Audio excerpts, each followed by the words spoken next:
TexasFootball.com is also where you can find the fine work of Shehan Jayaraja, our college football insider. He joins me now for a college football Power Bowl. How was your weekend, Shehan?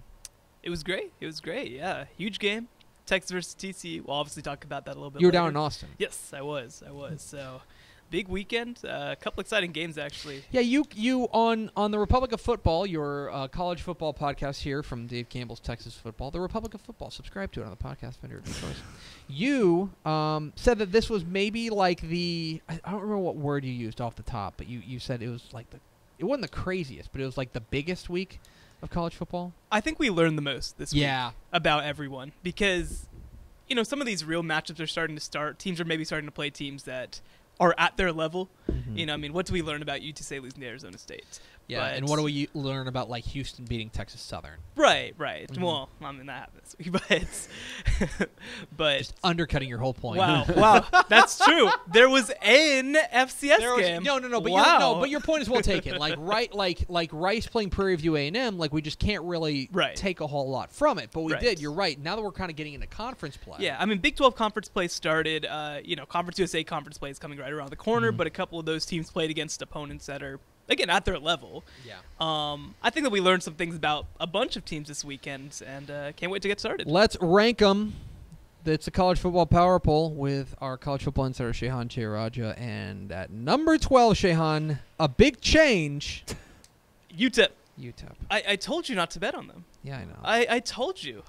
But here's the thing, honestly, is that it's just about, like, I thought they were at home. Right. New Mexico State's awful. Very bad. I think I just understated how bad UTEP is. Yeah. And look, they made two kind of critical mistakes down the stretch. I think that they had a fumble that was returned for a touchdown for a scoop and score.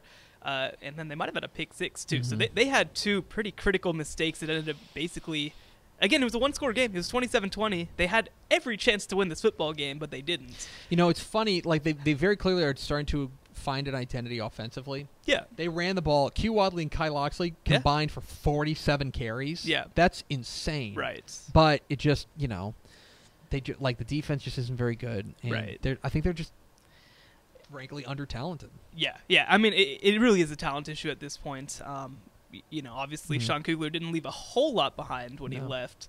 And I think you're right. At least they're starting to find something that, hey, maybe we can run the ball with some consistency, but that's it. That's the only thing that they can do at even an average level. UTEP's number 12. Number 11 on the list is Texas State.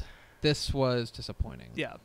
Texas State came really close to winning the football game on Saturday against UTSA, and that would have been a big win for them. It would have been their first win against an FBS team this season. And, again, with Texas State right now, they don't have a whole ton of opportunities to beat FBS opponents. No. This would have been a big opportunity for them, but I'll tell you what, they had an opportunity. They had the ball with about 2 minutes left. Yeah. They committed safety. That's the thing. It's just like, you talk about shooting yourself in the foot. Right. It's like they were down 2 points. Yeah. They just needed a field goal. You're in it, and they can't come through. Like, right. It's not like this is a different. This is very clearly a more talented team than like the team that Everett Withers inherited. But at the same time, I also feel like they, like, learning how to finish games is one of the last things you learn. Right. And they are not there. No. Well, and again, Willie Jones goes out in the first drive of the game, or second drive technically of the game, I think. Tyler Vitt looks pretty good. He looked okay. Yeah, he looked like a competent quarterback. But again, it's just these mistakes. Again, they have a safety. I believe that Willie Jones also had a fumble on the first drive of the game.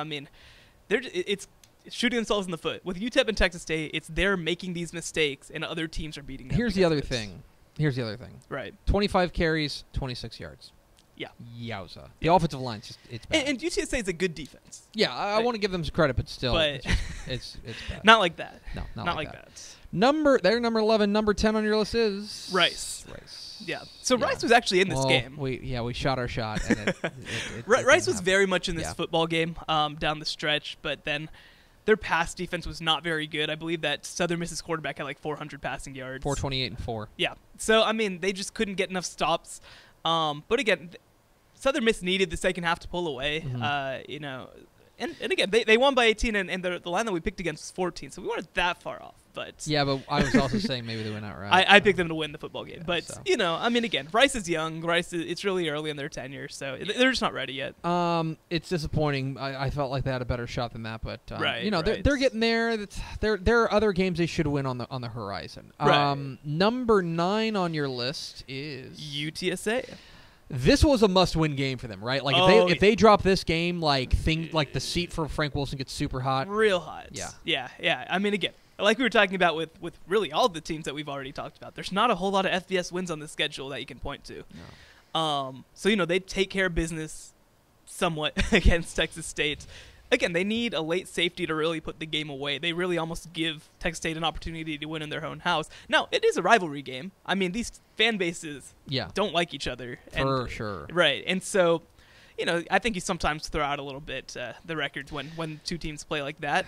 But here's the problem. The problem continues to be, and it's going to be a big problem for UTSA, is that this offense is just they can't throw the ball at all. Inept. They can't at all. Cordell Grundy is just like they must not have another option. No, they don't. Because at this point, I just don't think you can put him back out there and expect to win a game. Right. And they're not running the ball to the they're running the ball okay, but they're not running the ball to the point where you say, oh well, they're like, right. You can't build an entire offense around this run game. Yeah, let's put it this way: they averaged 3.5 yards per play against Texas State. Against Texas State, that's per play. Oh gosh, 3.5 yards per play. That is not very good. No. All right. So they are number 9. We're getting into better football now. Yes. Let's talk about a team that got a big win. Yeah. Number 8. Yeah. SMU. Pony up.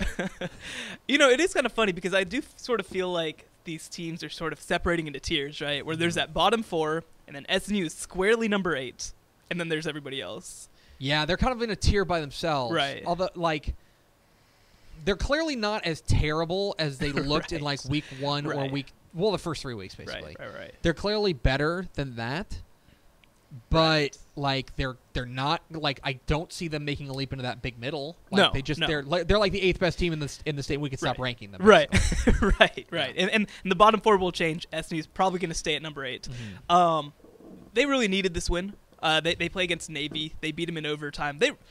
It should not have gone to overtime. They made some terrible mistakes down the stretch, obviously capitalized by a blocked extra point that was returned for a 2-point conversion. If they hit that extra point, just an extra point, nothing crazy. If they hit that extra point, then it's a 2-possession game. This game never goes to overtime. Mm-hmm. They managed to pull it out. Now, some real weirdness. They decided to put Ben Hicks into the game just in overtime. They start the freshman William Brown. I don't know what you're trying to do there. He had to have been banged up then. So Sonny Dykes said he was a little banged up, but it didn't sound like it was bad enough that he couldn't have gone back in the football game, because then right after that he said, well, we needed to throw the ball because we felt like Braden West was kind of tapped out, and that we wouldn't be able to run the ball. If you don't trust your quarterback to throw the ball, then I don't know why you're starting him. Yeah, I mean that's the thing, is that if you're just putting in William Brown because he looked really good against Michigan, right? Then you don't have a quarterback then. Right. What you're saying is you don't have a quarterback. Right. That said, that sounds like we're crapping on SMU. That's a great win. Yeah. And I mean, again, Navy's not great this year, No. but do you know the last time that SMU beat Navy? I don't. Just take a guess. 2017. 1998. Wow. Yeah, it's been a while. And now they haven't been playing each other super consistently, but 1998. Still, yeah, I mean, they've been in the same conference for a little bit. Right. That's impressive. Yeah, that's a nice win. Whatever you want to say, it's a nice win. It was a good performance by their defense. They kind of held things under control. By the way, this is not part of this thing, but I just want to point out that on Free Money last week, I told you that Army was going to cover against Oklahoma. Yeah. And they did, and they darn near beat the Sooners, which they're Army's very clearly America's team. They almost beat Oklahoma, which even Max would have said, yep, I'm on board with Army for that. Correct? Go Navy, beat Army. What's wrong with you? Army's going to wipe the floor with them. It's going to be great. I'll claim Air Force. Someone's yeah. yeah, right. Yeah, let's take an Air Force. Really, all I'm really doing here is someone's got to root for Navy and someone's got to root for Air Force in this office. We'll carry those flags. That's fine. True.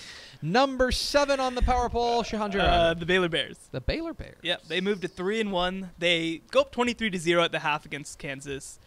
Just kind of stopped playing football. Boy, they really did. Yeah. I don't want to poo-poo a conference win. Yeah. But they were cruising, and I'm saying, wow, this is like finally they're gonna Right, get this big right. dominant win that they've never had under Matt Rule. Yeah. They're Well, gonna last win- year against Kansas. Last year against Kansas. They're gonna go and they're gonna win this game like 45-7. Everything's Right. gonna look great, and Right. it's gonna be all sunshine and daffodils. Right. And now I'm left to wonder, like, all right, like, did David Beatty like figure something out at halftime? So here's what happened. Here's exactly what happened. Left guard Xavier Newman went out. Mhm. And after that, they kept shuffling in like 4 or 5 guys on the offensive line on the left side, and none of them played very well. So they were rotating in like Connor Galvin, Jake Frew Morgan, Giancarlo Valentine looked very bad. He's still coming back from an injury. They just didn't have a guy to replace him. And Josh Malin could be back this week, the starting left tackle from week 1. It sounds like Newman's going to be out a little while. They're still doing tests, but it could be a broken ankle. So again, that's the issue right now, is that they don't have any depth on the offensive line. Yeah. And now next week, now granted this team didn't play particularly well on defense, but they're about to go play Oklahoma and Norman. Yeah. And obviously last year Baylor did some nice things against Oklahoma, nearly won the dang football game. But man, they got to get a guy to step up there, because again, if Malin comes back, you feel okay about that. You're exactly right. Here's a very positive thing I'll say about Baylor. Yeah. Is Puka Williams had come in Yes. just torching people. Yes. And basically he had one like a 70-yard run. 72-yard run. 72-yard run. And other than that, 13 for 17. Exactly right. Yep. That is for a team like we had identified the rush defense as a big problem for Baylor. Right. It looked a lot better. The entire defense looked really, Yeah. really good. They had 9 tackles for loss, I believe, 4 sacks. They were really disruptive, which was something that you hadn't said about them against anybody. Yes. You know, and granted, it's against Kansas. Kansas is a very inconsistent offensive line, but they've run the ball very well so far this season. And again, even against UTSA, Baylor didn't really get much of a pass rush. Again, we'll see whether it can maintain. But look, the other thing is, too, whatever you want to say about Baylor's offense completely contracting in the second half, I mean, other than that 72-yard run, which set up a touchdown, Baylor's defense was lights out the entire day. Yeah. The way I would characterize that is mostly encouraging. Yes. Like, everything you saw was mostly encouraging. Yeah, so again, it's going to be, can they find a guy who can fit into that left guard role? Because Charlie Brewer, and look, the last thing we'll say, they finally decided that Charlie Brewer's just the guy. He's got to be. Yeah, they didn't do the whole rotating quarterbacks thing. McClendon came in at the very end of the game when the game was already in hand, but Brewer's the guy.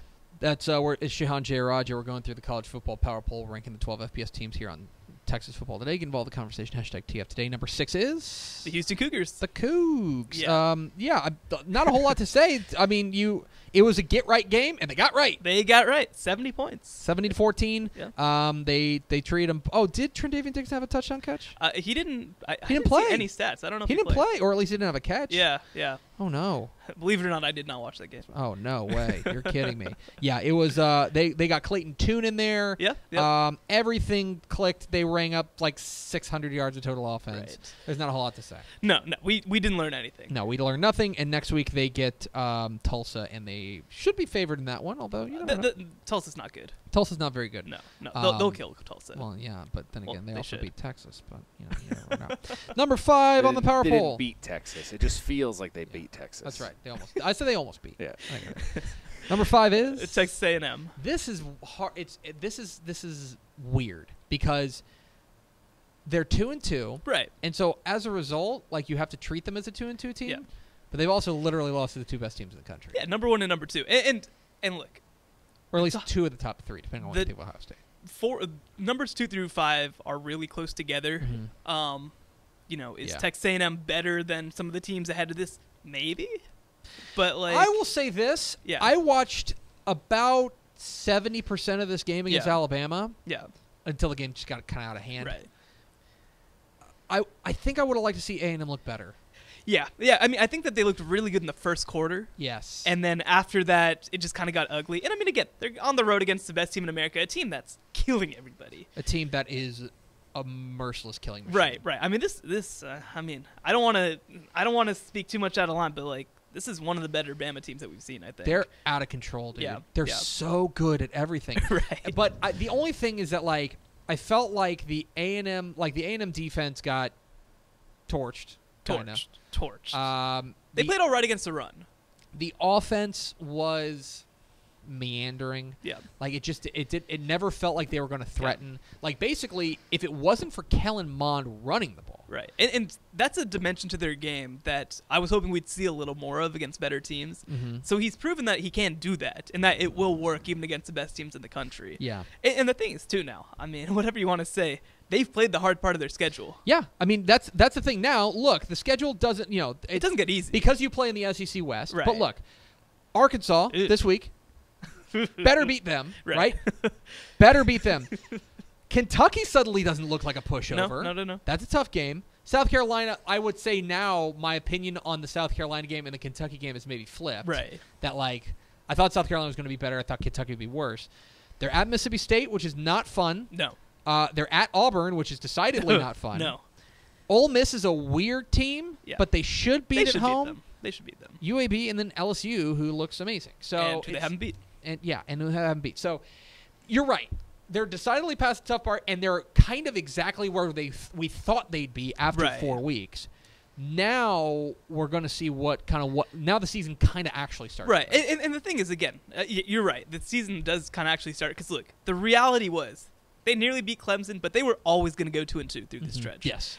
And so now even the tough games on their schedule, and I think everybody realizes that this is a somewhat rebuilding year as they sort of institute their system. Mm-hmm. Now, maybe the Clemson game will give a little bit of unfair expectations, but you go on the road and play Auburn, but Auburn's a winnable game. You go on the road and play Mississippi State. That's a winnable game. I'll say that, I think you're right. I think that there are games that before the season we would have said are out of reach. Right. That are your underdogs. Right. But it's not outside the realm of possibility. Right. And again, if you pull off one of them, then that's huge. And again, as opposed to playing the number 1 and number 2 teams in the country where it's like you are going 2-2, it's maybe they win 1 or 2 of them. It'll be interesting. That's something.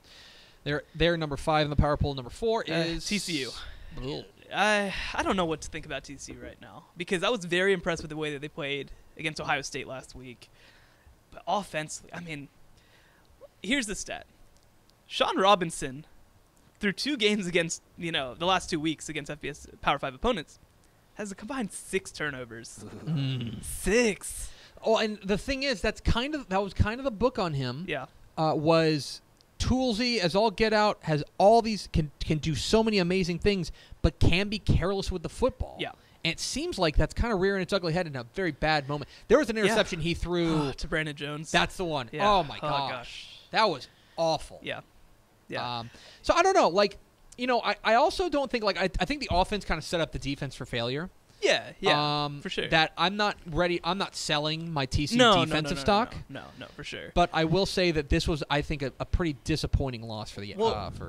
And the reality is, they're not going to play too many teams that can completely eliminate their run game up the middle, at least. I actually was a little surprised and a little disappointed that they didn't start trying to do some designed runs earlier with John Robinson, because that feels like the one thing where they can win consistently. Mm-hmm. But they were a little hesitant to go to it. And again, you really got the full Sean Robinson display these last 2 weeks, right? Some of the most incredible passes against Ohio State that we've seen. I mean, just some of the best. But then followed up with, again, 3 turnovers in each game. I think a fumble in each game as well. Just critical mistakes. Obviously against Ohio State, his mistakes directly lead to 2 touchdowns.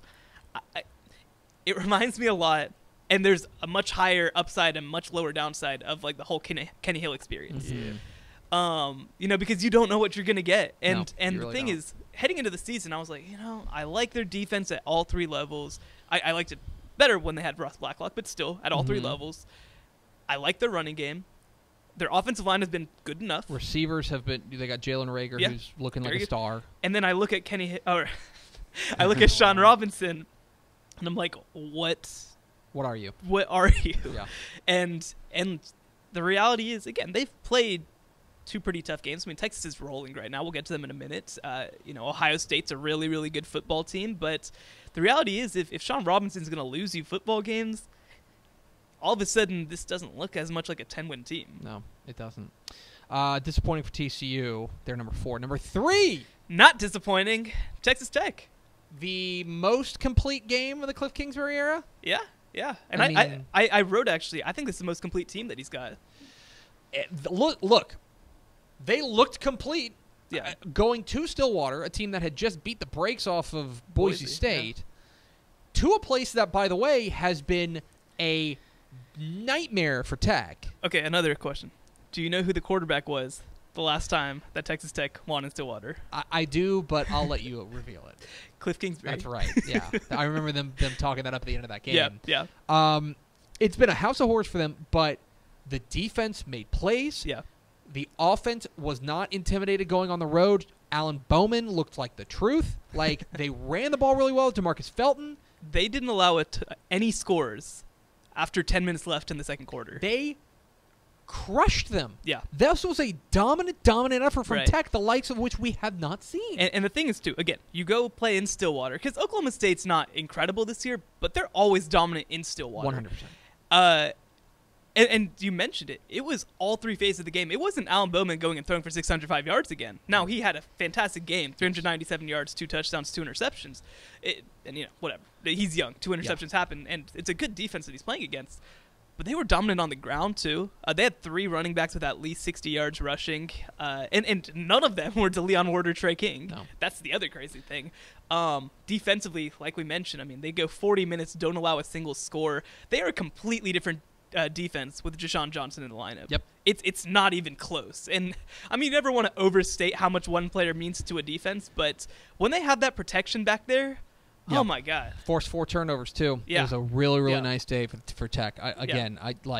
Their ceiling's gone up. They're 100%. I think that this was what we kind of thought this thing could be. Yeah. This is even probably beyond those expectations. If Alan Bowman starts that game against Ole Miss, I mean, Yeah, you never you know, Texas Tech's probably a top 15 team right now.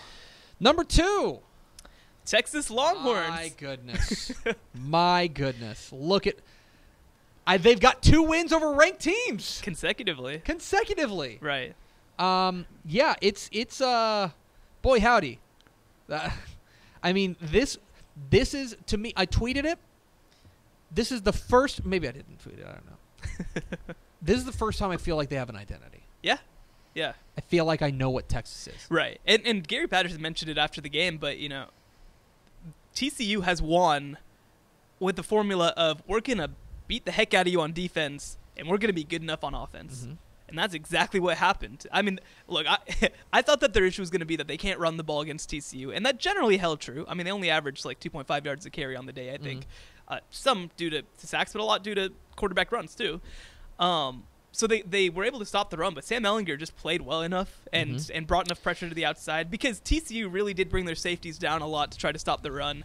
And so you got a lot of single-man coverage on Lil Jordan Humphrey, on Colin Johnson, and Ehlinger threw the ball well enough to take advantage. That's you said the exact phrase, well enough. Right. You have to get them in a situation where good enough is good enough good enough from Sam Ehlinger is good enough for Texas. Right. Because if you expect him to put on the cape, it's not going to happen. Yeah. He's not Vince Young. Right. He's not Colt McCoy. He can't go out there and win the game single-handedly for you. The defense has to feed the offense, and they did it perfectly against TCU, and now they have to go to Manhattan and play and go to their own personal horror factory. They've won there once, all time. Yep. All time. Yep. And finally, the number 1 team in the college football power poll, Shea on J. Raja, is... Oh, it's got to be North Texas. The North Texas Mean Green, America's sweetheart. There is exactly one team in the state of Texas that's undefeated. They've won all of their games by multiple touchdowns. Their resume is perfect. I mean, it's perfect. There's nothing that you can knock them for. I want to see if I can... they are... I believe they're 4-0 against the spread, too. Oh, yeah. They are a covering machine. Yeah. And I was nervous. We talked about it. Right. We were nervous that this was maybe a trap game because you've got Louisiana Tech next week at home. You're coming off a huge win over Arkansas. Everybody's kissing your butt for an entire week. And man, they went out there and they took care of business. Yeah, you know, and to an extent, I mean, they go out there, score 2 quick touchdowns at the beginning and kind of just stop. But funnily enough, they actually had a rain delay at halftime, and that kind of actually reinvigorated them. Well, and I'll tell you, the thing that's most encouraging about this for me, obviously the defense played well. This is definitely like a bend, don't break defense. They're not the defense that's going to go out there and hold you to 100 total yards. Yeah. They're going to give up yards. But the thing that impressed me most, man, they ran the dang ball. Yeah, They yeah, were and that was a great thing. running the ball. I think that Mason Fine had less than 200 passing yards. He threw 27 times. Yeah, yeah, and I would love to know. That might be his career low in for a start in pass attempts. Yeah, No, no, part of it's raining and stuff, but at For the same sure, for time, sure. like Lauren Easley went nuts. yeah, they were able to do that. Though. That's the thing. I mean, the reason that Mason Fine throws the ball so much, obviously, he's the best player on the field, but because they haven't been able to historically really push with their offensive line, create space. And again, I mean, Liberty's not a great team. They're not a great defense, but North Texas was able to go out there and win in a different way. And again, it was 47-7, right? So they only held them to 7 offensive points. Yeah. Again, if North Texas is going to be able to win games, even against teams that are worse than them, let's be clear. Yes. But against teams that are worse than them, and they won't play a whole lot of teams that are a ton better than Liberty. No. But, if they're able to go on the road and beat teams with their running game and their defense, Watch out. come on. Watch out, man. Come on. Watch out. That's the college football power poll. Number 12, UTEP. Number 11, Texas State. Number 10, Rice. Number 9, UTSA. Number 8, SMU. Number 7, Baylor. Number 6, Houston. Number 5, Texas A&M. Number 4, TCU. Number 3, Texas Tech. Number 2, Texas. And number 1, North Texas. Direct your hate mail to @Shehan J. Raja. You going to try to spell it again? Nope. Okay. Oh, do it.